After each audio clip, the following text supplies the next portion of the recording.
Welcome back, everybody. This is another little live stream we got going now. UFC 245, the Covington versus Kamaru, and all right, fuckers. We got UFC 245. Kamaru Usman versus Colby Covington. We had Peter Yan versus Uriah Faber, Jose Aldo versus Marlon Moraes. We had Amanda Nunes versus Jermaine Durandamain. We had motherfucking the rest of it. Alexander Volkanovski versus Max Holloway. And last but not least, we had Colby Covington versus Kamaru Usman, baby. Shit was crazy. Let's get into that shit. We got Rambo. We got Peebs. What do you got, Rambo, over the Uriah Faber Peter Yan fight? What do you got? Well, what I have is I saw a guy who's 40 years, who's double my age almost, and is in better shape than me, and has the endurance. I play basketball all the time, but he has better endurance than I do, and that was brutal to watch on a personal standpoint. But it was fun to watch him actually. He lost the fight, but it seemed, and so I don't know, like, if he's gonna come out of come back out of retirement, or he's gonna continue playing in the UFC, or what's gonna happen. Because, like, I mean, it looked like he has the durability still. Like, even though he lost the fight today, it seemed like he's durable enough to keep going, right? If he can will himself to, I suppose. And I don't know. So he's been in the UFC for so long, and his record was like 35-10, I think, is what I saw on the screen, and I was like, holy shit.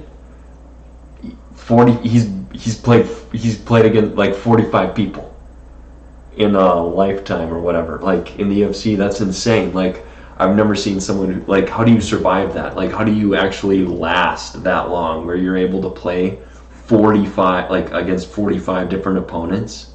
Because aren't most fights every 3 or 4 months? Like, you do a maximum for a year, maximum, right? Yeah. And this, so let's I just want to round skip a bunch in there. All right, here we go. This fight's been brought to you by Modelo Special. All right, Uriah Faber, fucking ripped. He fucking ripped. I fucking love that just guy. like that fart I let off right now. There's somebody in this room. Jesus Christ, man. All right. Going back to Chael Sonnen.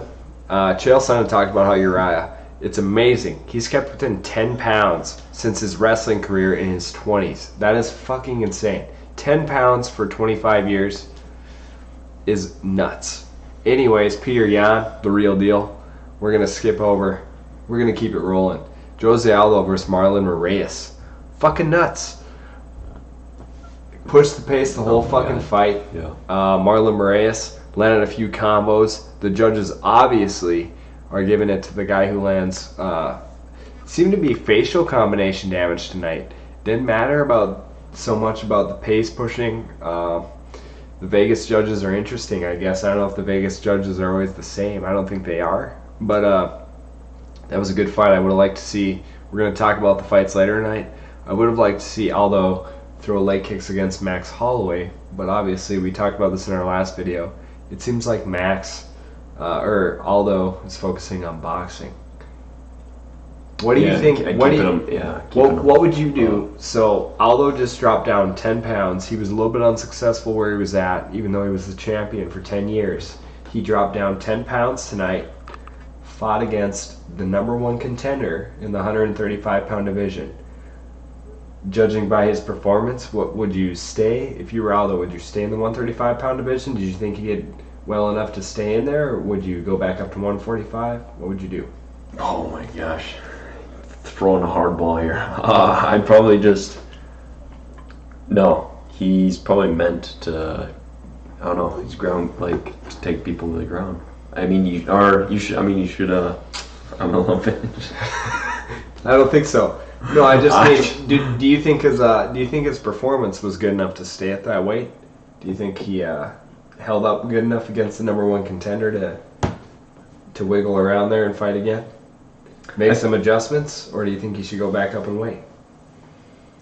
I think if he wanted to, he could stay in that weight class, and it would take him a couple years though. It didn't seem like the damage was hurting him at all. No. He's young. He's 33 years old. It seemed like the damage was doing all right. He's used to getting those. I'm always worried about his chin, but he seemed to be taking it just fine. He seemed to be he was enjoyable. I think he was having an enjoyable time. Yeah. Let's move that fucker forward. Marlon Moraes, you better get a championship fight. Fucking Aldo, you better keep fighting at 135. Moraes, don't be a pussy. Take down the Triple Crown. You know what you gotta do, boy. Let's do it. Let's see it. Let's get it done. Fuck it. Alright. Next we got motherfucking Amanda Nunes versus Jermaine Durandame. Big ass woman. Two big ass women? That's right. Amanda. Striker. Wrestler. Jiu-jitsu. Well-rounded. Jermaine. Muay Thai. Strike. What do you got? You know, after watching Amanda Nunes fight tonight, I went to the bathroom just to question my gender and just to make sure. After watching that fight, because she dominated, and even though it wasn't a TKO or whatever, it was just an utter domination. That was one of those motherfucking fights. You're BDSM. You're watching the whole fight. You got money on the motherfucker. And you're watching it. What happens is motherfucking Jermaine, Amanda's dominating so much that even an up kick gets the whole crowd going, ah! Jermaine might knock her out with that up kick. Like, she was dominating so much. I think any strike Jermaine landed made the crowd worry about it. Yep. But oh my. No. There's nothing to worry about. Domination. There's nothing to worry about. That shit was nuts. Amanda, there's no one for her to fight in the future. She's already fucking done it. I think the only match she could ever even do is maybe a rematch against Cyborg. Out of the picture. Cyborg isn't in the UFC anymore. Or Holly Holmes. Holly Holmes, I think you brought up before, yeah. Bring up Holly Holm. Otherwise, that's it. It's a GG, no re. Alright. Now we got you motherfucking. Let's keep going, baby. Covington. Let's skip over. Yeah, we'll go straight to Covington versus Usman. Yeah. We already talked about the other two in our last video. Yep. Max Holloway getting his legs kicked off by Volkanovski. Now we got Usman, Covington. What's next for them? Usman, Covington. You want an immediate rematch, or do you want Usman to fight the next up-and-comer? What do you think? I want Usman to fight the next up-and-comer. And I don't know if that wouldn't happen, I suppose, in the next fight card, which is supposed to happen at the end of in January, right? That'll be way too soon, right? Probably about 3 to 4 months. We're looking at 11 to 18 weeks. Probably 18 weeks if you're a champion. You're probably looking at about an late April, early May card. Yeah. I think we got. So you're thinking he was decisively beating Covington, huh? Yeah. Not worth the rematch yet. No. Take some time. No. Fight the up-and-comer. Tyron Woodley maybe would be a good rematch. Tyron Woodley was the champion, had a couple successful title defenses, got destroyed by Usman, but he is a beast. I would like to see that fight again. I would also like to see Usman fight a different opponent. Yeah, and I guess, Usman wins or whatever in April, May, comes back again late next year for a rematch or whatever. Something like that. He needs to fight it. Yeah, he needs to fight a different up-and-comer. Yeah. He's got to do it. All right. Let's move it forward. What is next for the UFC this decade? I think we really need to take a step back, I should think about the sport in general, I suppose, right? Yeah. This is the newest sport, I think. That's an actual sport. Yeah. Besides maybe EA. Esports. Twitch. Let's go. Makes up. All right. All right. But Rambo, what do we got here? I'm going to go into this for a quick What's up, Paps? You know I got you. All right. Okay. So here's what we got. Yeah. The UFC is moving into a new decade. They just recently got on ESPN. That is a big fucking deal. They got the Schmo. They got Ariel Helwani. They got that guy who also is a good interview. I don't know what his fucking name is, but he's awesome. I wish I knew. You guys know who I'm talking about. Joe Rogan has done the UFC for so long that he's been able to foster his children and get some decent commentators other than him, who is God, right? So God, Joe Rogan, has found some disciples as commentators. Jesus. And I think in a couple more years, what I'd like to see the UFC do, and I saw it tonight, but is do some Tony Romo action when it comes to, or John Madden action when it comes to like showing the plays, right?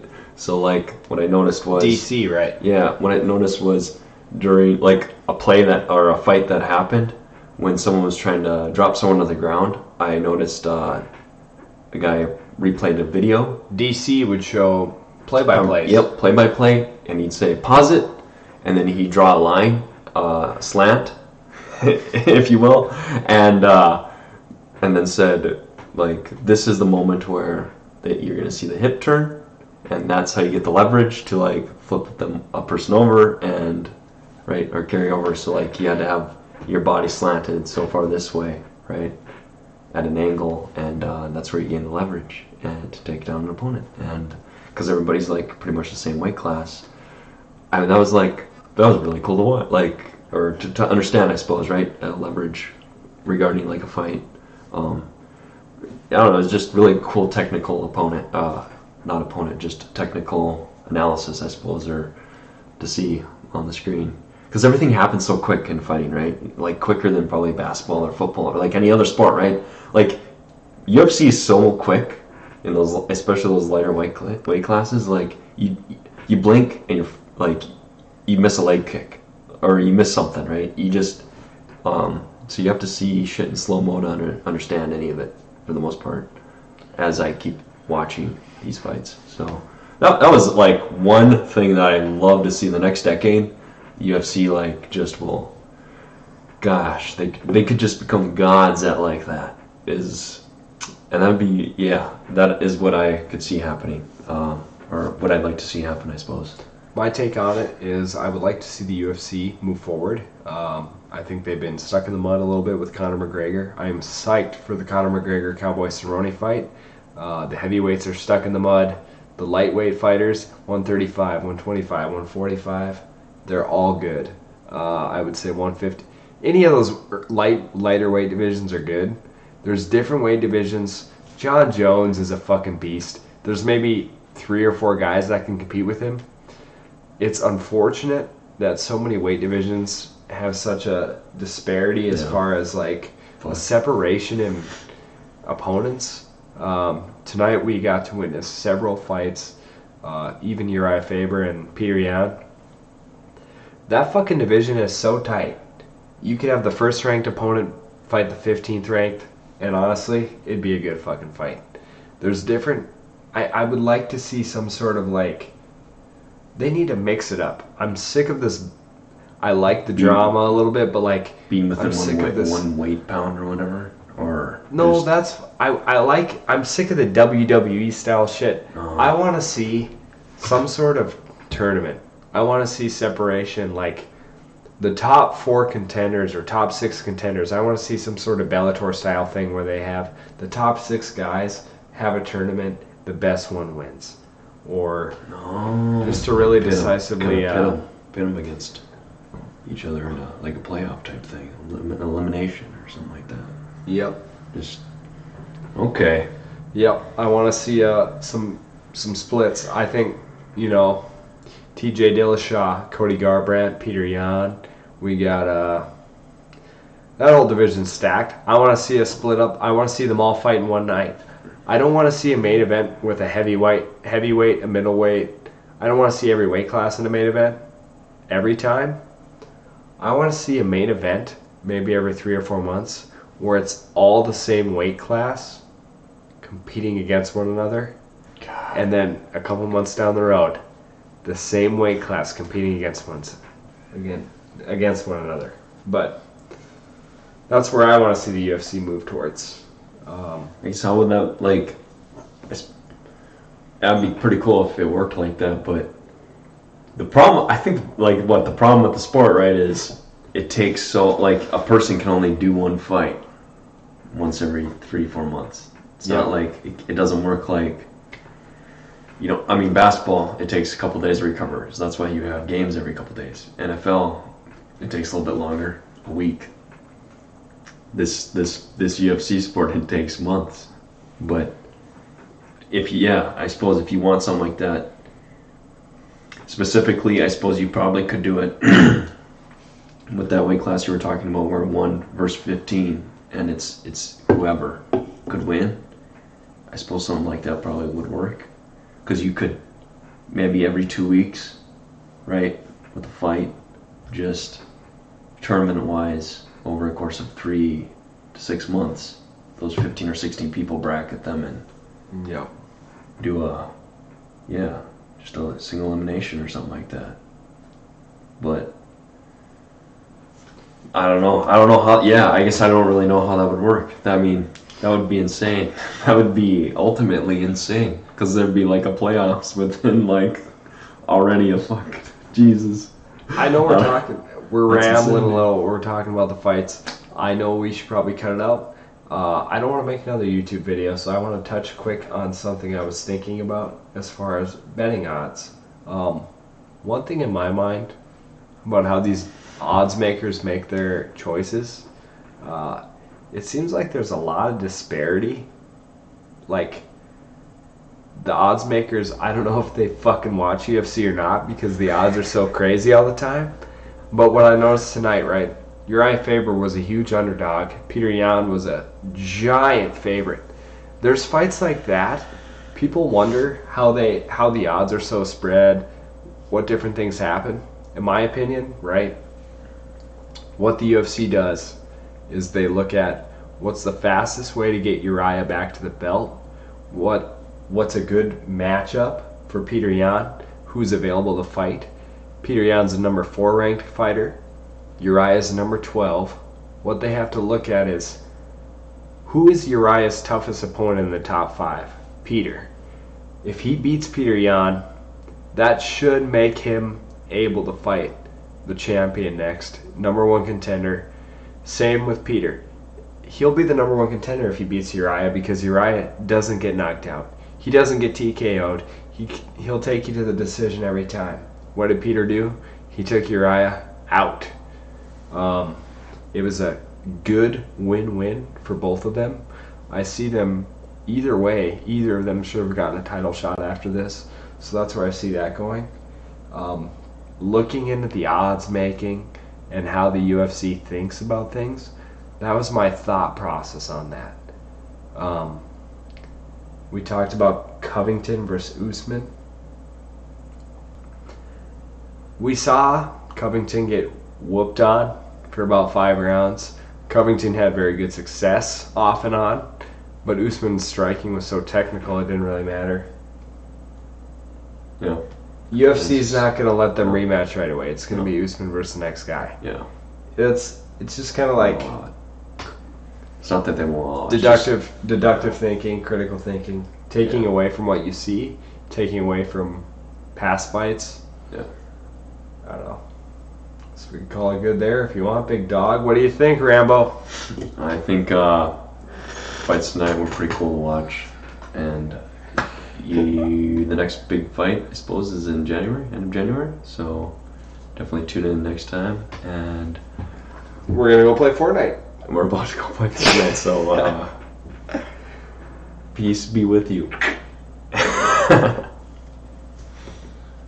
forget to like and subscribe.